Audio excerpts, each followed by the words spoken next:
अभी तक हमने लास्ट क्लास में क्या देखा था भाई कि रेशियो दिया है तो नंबर्स में कैसे बदलते हैं, नंबर्स दिए हैं तो रेशियो में कैसे बदलते हैं, और रेशियो पे बेस्ड बेसिक कैलकुलेशंस कैसे करते हैं कि अगर किसी क्वेश्चन में नंबर्स भी आ रहे हैं रेशियो भी आ रहे हैं तो कैसे डील करना है, सिर्फ रेशियो आ रहा है तो कैसे डील करना है, परसेंटेज आ रहा है तो कैसे डील करना है, ये सब हमने लास्ट क्लास में देखा।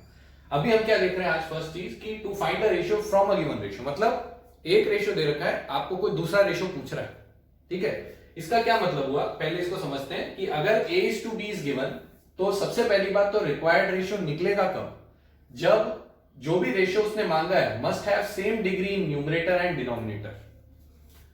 तो अब बात ये आती है कि सर ये डिग्री का क्या मतलब है, डिग्री का क्या मतलब है भाई, जैसे अगर कोई आपसे बोले भाई एक्स स्क्वायर वाई स्क्वायर, जैसे मैं ये टर्म लिखूं, एक अलजेब्रा का टर्म लिखा एक्स स्क्वायर वाई स्क्वायर, तो मेरे को पता है भाई एक्स की पावर जितनी होती है उसको डिग्री बोलते हैं, लेकिन यहाँ पे मल्टीप्लीकेशन में कौन है, वाई। जब मल्टीप्लीकेशन में दो वेरिएबल होते हैं तो डिग्री क्या होती है, दोनों का सम, भले ही ये दोनों एक्स नहीं है, ठीक है, लेकिन मल्टीप्लीकेशन में जब दो वेरिएबल होते हैं तो डिग्री क्या होती है, दोनों का सम होती है। तो अगर मैं बोलूं इसकी डिग्री कितनी है तो 4। अगर कोई आपसे बोले कि भाई x square plus y cube, इसकी डिग्री कितनी है, डिग्री हमेशा कौन सी होती है, हाईएस्ट पावर की डिग्री डिग्री कहलाती है।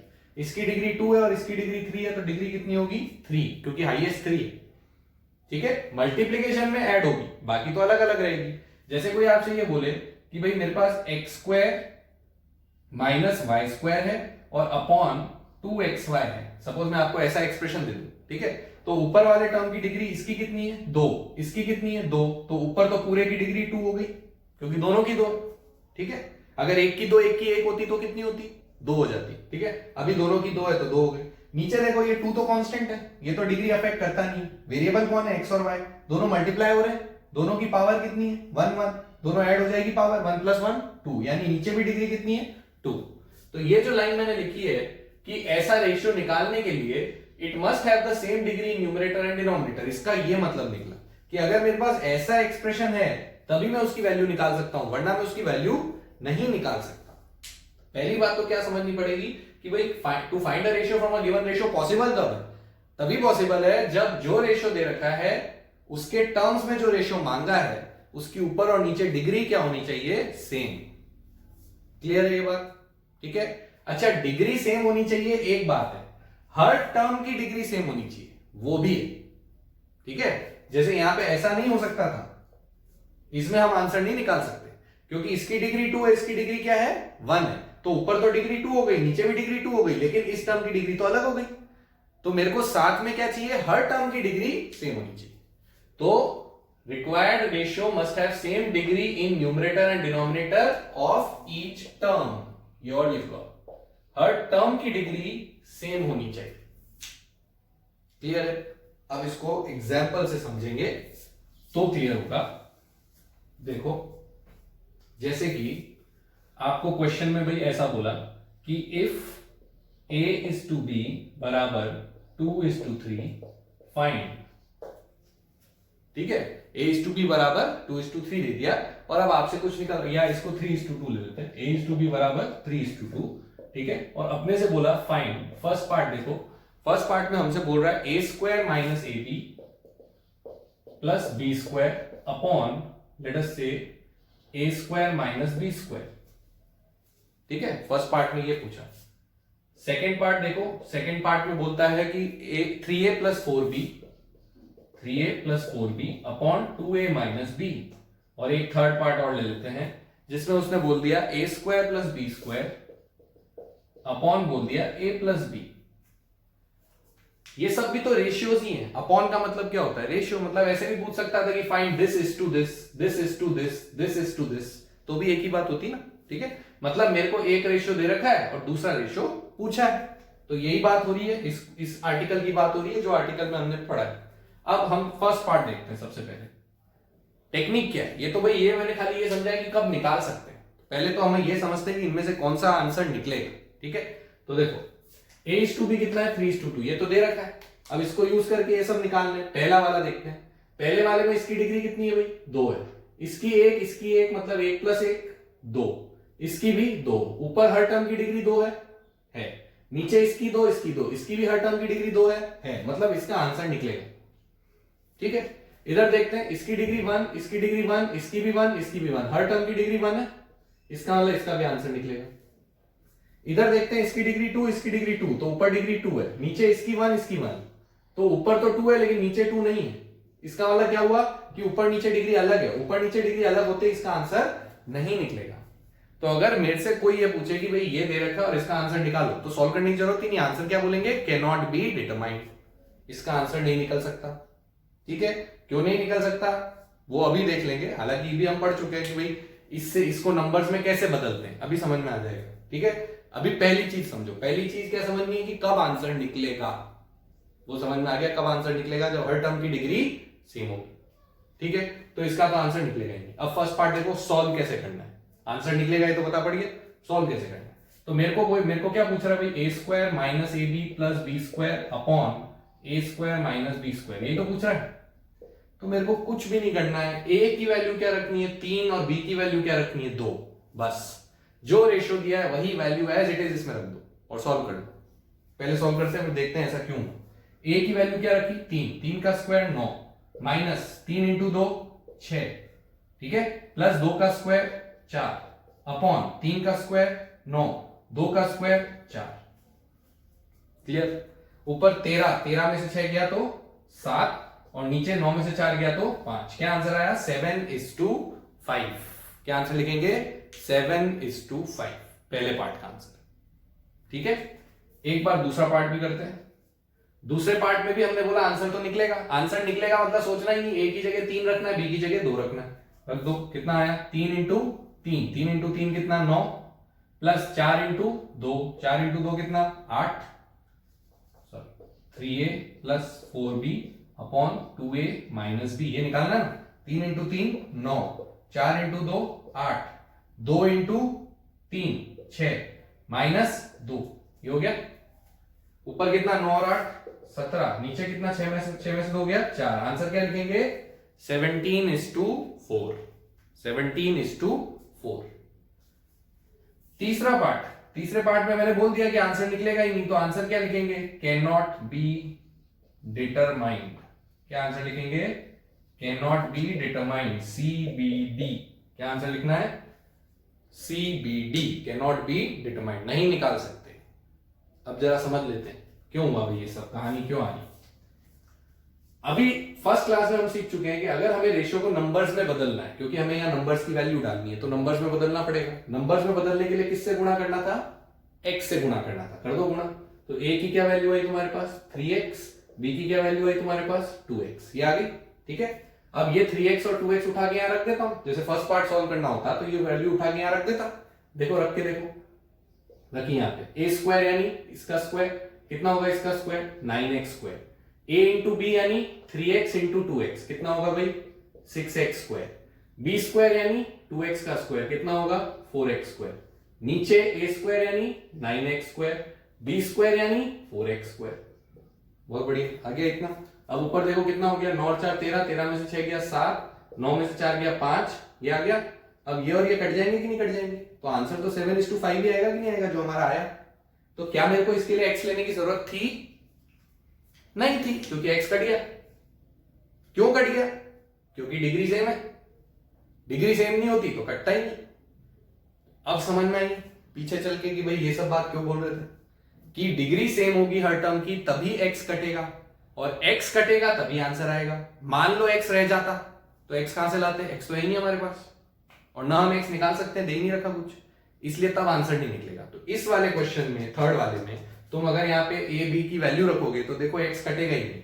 रख के देखें, a स्क्वायर यानी 9x स्क्वायर, b स्क्वायर यानी 4x स्क्वायर अपॉन a यानी 3x, b यानी 2x, ऊपर कितना 13x स्क्वायर, नीचे कितना 5x।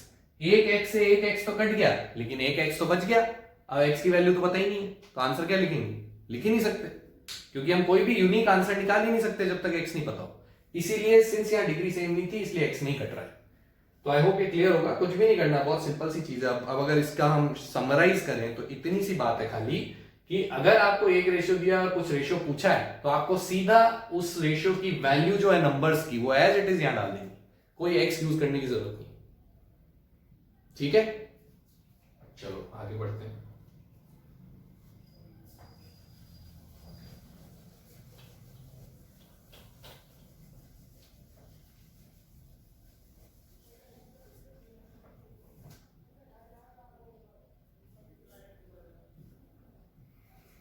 ओके, एक और क्वेश्चन इस पे करके देख लो साथ साथ में। अगर मैंने ऐसा बोला if a is to b is equal to 5 is to 2, find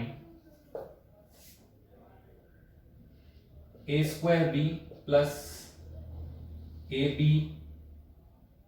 2ab square is to a cube plus b cube। फटाफट इसको करके देख लो मेरे साथ साथ, या वीडियो को पॉज करके ट्राई कर लो। ठीक है, if a is to b is 5 is to 2, find a square b plus 2ab square is to a cube plus b cube। पहली बात तो क्या सोचेंगे भाई कि इसका आंसर निकलेगा कि नहीं निकलेगा। इसकी डिग्री कितनी हुई, 2 + 1 3, इसकी डिग्री 1 + 2 3, सेम डिग्री, इसकी डिग्री 3, इसकी डिग्री 3, सेम डिग्री। तो इसका मतलब सारे टर्म्स की डिग्री सेम है, तो आंसर तो निकलेगा। आंसर निकलेगा तो फिर करना क्या है, a को क्या रखना है 5 और b को क्या रखना है 2, रख देते हैं। a को 5 b को 2 रखा, तो यहाँ a को 5 रखा, कितना आया भाई 25 इंटू b को 2 रखा, प्लस इधर 2 है जो 2 तो 2 ही रहेगा, a की जगह 5 और b की जगह 2 का स्क्वायर 4 इस 2 यानी डिवाइडेड बाय a क्यूब यानी 5 का क्यूब, 5 का क्यूब कितना होता है 125, b का क्यूब यानी 8। ठीक है, ऊपर कितना आया देखो 25 इंटू 2 50, ये 5 इंटू 10 इंटू 4 तो 40/133। इसका मतलब आंसर क्या निकल के आया 90/133 आया कि नहीं आया, 90/133 आपका आंसर आ गया। ठीक है, सो क्या ये किसी से कैंसिल हो रहा है, नहीं हो रहा। ठीक है, सो द आंसर इज 90:133, ये ही हमारा आंसर हो गया 90:133। ठीक है, आई होप क्लियर हो गया होगा। आगे बढ़ते हैं। फिर एक और इंपॉर्टेंट चीज क्या पूछता है इसमें, कंटिन्यूड रेशियो। कंटिन्यूड रेशियो का मतलब क्या है, पहले समझते हैं कंटिन्यूड रेशियो का मतलब क्या हुआ। भाई ऐसा हुआ कि जैसे अगर आपको सपोज किसी क्वेश्चन में a और b का रेशियो दे दिया, b और c का रेशियो भी दे दिया, और आपसे पूछ ले कि abc का रेशियो क्या होगा, तीनों का एक साथ, दो अलग अलग तो दे दिए, तीनों का एक साथ पूछ लिया, तो उसको क्या बोलते हैं कंटिन्यूड रेशियो। कंटिन्यूड मतलब एक साथ। तो a is to b दे रखा है, b is to c दे रखा है, हमें क्या फाइंड करना है a is to b is to c, उसको क्या बोलते हैं कंटिन्यूड रेशियो। ये कितने नंबर का था 3 का। ऐसा ही किसके लिए पूछ सकता है 4 के लिए, दोनों क्वेश्चन एग्जाम में आए होंगे तो दोनों हम करेंगे। a is to b is to c, a is to b is to c is to d। इसके लिए कितने रेशियो देगा 3 देगा, इसके लिए कितने रेशियो देगा 2 देगा, तो यहाँ 3 देगा, a is to b देगा, b is to c देगा, c is to d देगा, और अपने से क्या पूछेगा a is to b is to c is to d। इसको क्या बोलते हैं कंटिन्यूड रेशियो। ये ठीक है, अब देखते हैं कि मैं निकालना कैसे। ठीक है, अच्छा एक और चीज समझो, जरूरी नहीं है तुम्हें a is to b और b is to c दे, हो सकता है वो तुम्हें a is to b दे दे और साथ में a is to c दे दे, ये भी दे सकता है। a is to b दे दिया, a is to c दे दिया, राइट। तो इन सब वेरिएशंस को कैसे डील करना है वो मैं समझाऊंगा क्वेश्चन में। हम जो पढ़ेंगे वो इसको ध्यान में रखते हुए पढ़ेंगे। ठीक है, फॉर एग्जाम्पल क्वेश्चन देखो, अगर उसने ऐसा बोला कि भाई a is to b मैंने दे दिया आपको 1:2 और b is to c मैंने दे दिया आपको 3:4, और मैंने आपसे बोला कि find a is to b is to c।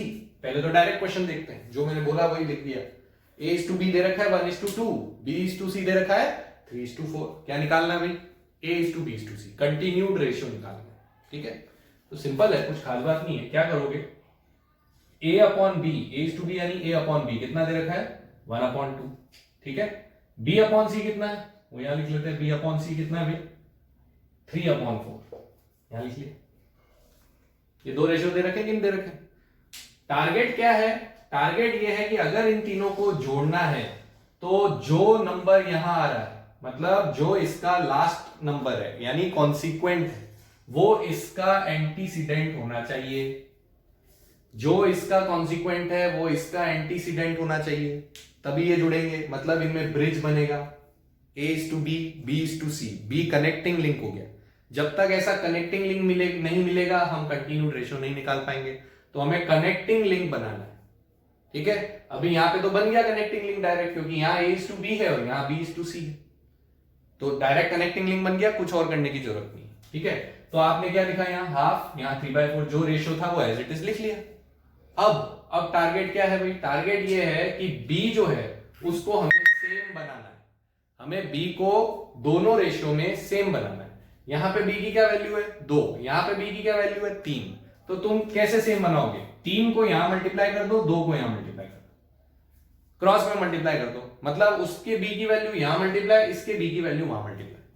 अब क्या मतलब हुआ इसका भाई, इसका मतलब ये हुआ कि मेरे को यहां क्या मल्टीप्लाई करना है 3, लेकिन मैं खाली यहां तो 3 मल्टीप्लाई नहीं कर सकता, ऊपर भी 3 करना पड़ेगा वरना रेशियो बदल जाएगा। खाली नीचे मल्टीप्लाई करूंगा तो रेशियो बदल जाएगा, तो जो नीचे कर रहा हूं ऊपर भी करना पड़ेगा। अच्छा इधर क्या हो गया, इधर क्या मल्टीप्लाई करना है 2, तो इधर जब 3 के साथ 2 किया है तो इधर भी 4 के साथ 2 करना पड़ेगा। ठीक, अब जरा देखो ये नंबर क्या बन गया 1 इंटू 3 3 अपॉन क्या बन गया 6, इधर 6 अपॉन क्या बन गया 8। अब ये सेम बन गए कि नहीं बन गए, ये सेम बन गए, सेम बनते ही आपका आंसर आ गया, क्या आंसर आ गया 3:6:8। जैसे ही ये दोनों सेम बने उनको जोड़ दो, बस जोड़ते ही आंसर क्या आया 3:6:8। वापस समझते हैं, a बाई बी मतलब इसका जो सब कॉन्सिक्वेंट है वो इसके एंटीसीडेंट के बराबर बनाओ पहले तो, जैसे यहां तो दे रखा है, कैसे बनाते हैं वो भी अगले क्वेश्चन में देखेंगे। तो एज इट इज हमने लिखा पहला रेशियो दूसरा रेशियो, अब क्या करना है दोनों में b की वैल्यू क्या बनानी है सेम, तो इधर वाला इधर मल्टीप्लाई करो और इधर वाला इधर मल्टीप्लाई करो, मतलब मल्टीप्लाई करो मतलब पूरे रेशियो को मल्टीप्लाई करो। तो इसको किससे मल्टीप्लाई करना है 3 से, और इसको किससे करना है 2 से, कर दिया, करते ही ये 6 बराबर हो गया, बराबर होते इसको एक साथ लिख लो 3:6:8। बीच वाला जो कनेक्टिंग लिंक है वो हमेशा बीच में जाएगा, समझ आ गई। ठीक है, इसी चीज को समझने के लिए एक हम डायग्राम भी याद रख सकते हैं, जैसे हमारा पहला रेशियो क्या है हाफ है, ठीक है, दूसरा रेशियो कितना है 3/4 है। बस ये ध्यान रखना कि इसमें कनेक्टिंग लिंक वाली कंडीशन सेटिस्फाई होनी चाहिए, मतलब यहां बी खत्म हुआ है तो वहां बी चालू होना चाहिए, तब जाके ये रेशियो में डायग्राम चलेगा। ठीक है, अब क्या करना है, जैसे ये डायग्राम बन गया तो अब क्या करोगे तुम, ये दोनों मल्टीप्लाई करोगे, ये दोनों मल्टीप्लाई करोगे, ये दोनों मल्टीप्लाई करोगे, मतलब z बना लोगे, एक z बन रहा है कि नहीं बन रहा है, देखो ये z बन रहा है। ठीक है, z में ये तो कौन सा नंबर दे देगा पहला, ये कौन सा दे देगा दूसरा, और ये कौन सा दे देगा तीसरा। मल्टीप्लाई करना है कुछ नहीं, 1 इंटू 3 3, 2 इंटू 3 6, 2 इंटू 4 8, आंसर आ गया क्या। ठीक है, तो क्या देखना है कनेक्टिंग लिंक देखना है, कनेक्टिंग लिंक जैसे ही मिल गया उसके बाद सीधा z बनाओ, z बना के जो ऊपर वाला है z की डंडी वो क्या दे देगी 1 पहला नंबर, डायगोनल वाला बीच वाला क्या दे देगा दूसरा नंबर, तीसरी डंडी क्या दे देगी तीसरा number, that becomes your answer. ठीक है, this is for 3 numbers and when connecting link is already given. अब इसमें वेरिएशन देखते हैं कैसे होगा, वेरिएशन देख लो। जैसे कि एग्जाम्पल के लिए मैंने इस क्वेश्चन में ऐसा कर दिया भाई a:b तो 1:2 है and a:c is late us से 4:5। ठीक है, थोड़ा सा बदलाव कर दिया, a:b दे दिया 1:2, a:c दे दिया 4:5, आपको a:b:c निकालना। ठीक है, चलो अब करते हैं वापस, तरीका तो वही रखना है, कनेक्टिंग लिंक बनाना है, और कनेक्टिंग लिंक हमेशा कैसे बनेगा जब एक का क्या कॉन्सिक्वेंट दूसरे के एंटीसीडेंट के बराबर। ठीक है, अब देखो यहां पे सबसे पहली बात दोनों रेशियो में कॉमन कौन है भाई, ए कॉमन, तो मेरे को एक बार तो ए को नीचे रखना है और एक बार ए को ऊपर रखना है, यहां पे तो दोनों में ए ऊपर है, तो मेरे को एक रेशियो को उल्टा करना पड़ेगा। जैसे इस वाले को मैं अगर a बाई बी लिखूं कितना है भाई 1/2, यही मतलब होता है इसका। ठीक है, अच्छा इसको मैं अगर पलट दूं b बाई तो कितना हो जाएगा 2/1, a बाई बी 1/2 है तो b बाई कितना हो गया भाई 2/1 हो गया। क्यों पलटा, क्योंकि मेरे को ये a नीचे चाहिए क्योंकि वहां ऊपर है, या फिर उसको नीचे ले जाओ तो ये ऊपर रह जाएगा, वो तुम्हारी मर्जी, समझ में आ गई। ठीक है, तो मैंने b बाई निकाल लिया, मेरा 2/1, अब मेरे को इससे मतलब नहीं है, मेरा स्टार्टिंग क्वेश्चन ये हो गया। ठीक है, what is the other ratio, other ratio is a by C, वो किसके बराबर है 4/5 के, वैसे ही लिखा जैसे पहले लिखा था। क्या यहाँ पे ब्रिज बन गया इन दोनों के बीच में, बन गया। अब तो सेम गणित लगानी, भले ही z बनाओ, भले ही z बनाओ, या पहले जैसे बताया था बराबर करके करो, एक ही बात है, तुम्हारी मर्जी। जैसे 2 इंटू 4 8, 1 इंटू 4 4, 1 इंटू 5 5, यह आंसर होना चाहिए। लेकिन क्या ये आंसर a:b:c का होगा, तो जवाब है नो, उसका आंसर नहीं हुआ। किसका आंसर हुआ भाई, यहां ऊपर ही ऊपर क्या लिखा हुआ है b, तो ये तो हुआ b:2, कनेक्टिंग लिंक कौन है a:2, लास्ट में कौन है c, किसका आंसर हुआ ये b:a:c। तुमने जो लिखा है वो तो देखोगे ना क्या लिख रखा है, तो b:a:c का आंसर आ रहा है, लेकिन पूछा किसका आंसर है a:b:c, तो पलट देते हैं A:B:C के हिसाब से लिख लेते हैं भाई। A के नीचे क्या लिखा हुआ है 4, तो 4 लिख दो। B के नीचे 8, तो 8 लिख दो। C के नीचे 5, 5 लिख दो। आंसर क्या आ गया 4:8:5। इस तरीके से हम क्या कर सकते हैं, अपने हिसाब से उसको एडजस्ट कर सकते हैं। क्लियर हो गया? पक्का? ठीक है। अब देखो इसी क्वेश्चन में अब मैंने फिर एक छोटा सा चेंज किया। अब की बार मैंने क्या बोला कि A:B कितना है 1:2, A:C कितना है 4:5, B:C निकालो। अब की बार A:B:C नहीं मांगा, B:C मांगा। तो इसको करने के दो तरीके हो सकते हैं। एक तो ये हो सकता है कि पहले जैसे क्वेश्चन किया वैसे ही कर लो, A:B:C निकाल लो। ठीक है भाई, वही जैसे पहले किया था। क्या करा था, B/A लिखा था, B/A हाफ आया था, A/C कितना था 4/5 था, फिर हमने Z बना लिया था और फिर हमारा आंसर किसका आया था B:A:C। कितना आ गया था भाई आंसर 4:8:5। ये हमारा आंसर आ गया था। नहीं 5, हाँ नहीं 5 नहीं आया ना, 10 आया, सॉरी गड़बड़ लिख दिया, एक सेकंड। 1/2 नहीं होगा ना, 2/1 होगा, सॉरी 2/1 पलटना था ना उसको। ठीक है, तो 2 × 4 कितना 8, फिर इधर 4 और फिर कितना 5, ये आ गया। ये जो अभी पिछला क्वेश्चन लिखा था वही वापस लिखा है। तो B:A:C हमारा कितना आया था 8:4:5 आया था। लेकिन किसी ने आपसे तीनों का पूछा है क्या रेशियो? नहीं पूछा। किसका पूछा है? B और C का। अब यहां से पकड़ो, B के लिए क्या नंबर है 8, C के लिए क्या नंबर है 5, तो आंसर क्या हो गया 8:5। तो B:C लिखना है खाली, तो आंसर हो गया 8:5। तो ऐसे कर सकते हैं, इसमें कोई दिक्कत थोड़ी है कि भाई वो मेरे से 2 का पूछ रहा है तो मैं 3 का निकाल के फिर जो 2 चाहिए उनका लिख लूं। ये तो एक तरीका। दूसरा तरीका, कोई ये सोचे कि सर ये निकाले ही क्यों जब ये पूछा ही नहीं है। बिल्कुल सही है, क्यों निकाले, पर डायरेक्ट सॉल्व करते हैं। अपने को भाई A/B दे रखा है। अब क्वेश्चन को फ्रेश सॉल्व कर रहा हूं। A/B कितना दे रखा है हाफ, A/C कितना दे रखा है 4/5। यही है।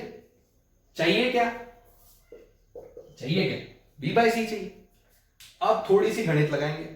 B/C चाहिए मतलब B किधर चाहिए ऊपर, ये कहां पे चाहिए ऊपर चाहिए, और ये कहां पे चाहिए नीचे चाहिए। इसको ऊपर लाना है, इसको नीचे लाना है, तो इस इक्वेशन को इस इक्वेशन से क्या कर दो डिवाइड। ध्यान से क्या बोल रहा हूं 2/1। दोनों इक्वेशंस को क्या कर दूंगा डिवाइड। क्यों कर दूंगा, क्योंकि जब मैं इसको इससे डिवाइड करूंगा ये तो अपनी जगह पे ही रहेगा A/C, यानी C नीचे ही रहेगा। लेकिन इसको डिवाइड कर रहे हैं तो ये पलट जाएगा कि नहीं पलट जाएगा, यानी B कहां जाएगा ऊपर और A कहां जाएगा नीचे। तो हमें B ऊपर चाहिए कि नीचे, और C नीचे चाहिए। ठीक है, तो अब मैंने क्या किया 2/1 किया। ध्यान से देखो क्या होगा, A/C तो अपनी जगह पे है, divided by A/B is equal to 4/5 अपनी जगह पे है, डिवाइडेड बाय 1/2। ये हो गया कि नहीं हो गया। अब ध्यान से देखो जरा, ये A से A कट गया कि नहीं कट गया। ये B कहां जाएगा ऊपर, यही हमें चाहिए ना B/C। B ऊपर आ गया तो B/C हो गया। अच्छा इधर क्या हुआ, इधर ये 2 किधर आ जाएगा ऊपर, 2 किधर आ जाएगा ऊपर। क्या आंसर निकल के आया भाई 4/5 इंटू 2/1 कितना होता है, सेम आंसर आ गया 8:5। ठीक है, तो जिन लोगों को डिवीजन मल्टीप्लिकेशन दो इक्वेशंस को करने में दिक्कत ज्यादा नहीं आती, ठीक है, वो आराम से इस मेथड से कर ले, कोई दिक्कत नहीं है। जिनको लगता है कि सर ये क्या कर दिया आपने, हमें तो समझ ही नहीं आ रहा, डिवाइड क्यों कर दिया मल्टीप्लाई क्यों कर दिया, ठीक है, तो कोई बात नहीं, आप ऐसे मत करो, आप तो वैसे ही करो ना। आपको 3 नंबर का रेशियो निकालना आता है, उसमें से जो 2 उसने मांगे वो निकाल के आंसर लिख दो। समझ आ गई बात।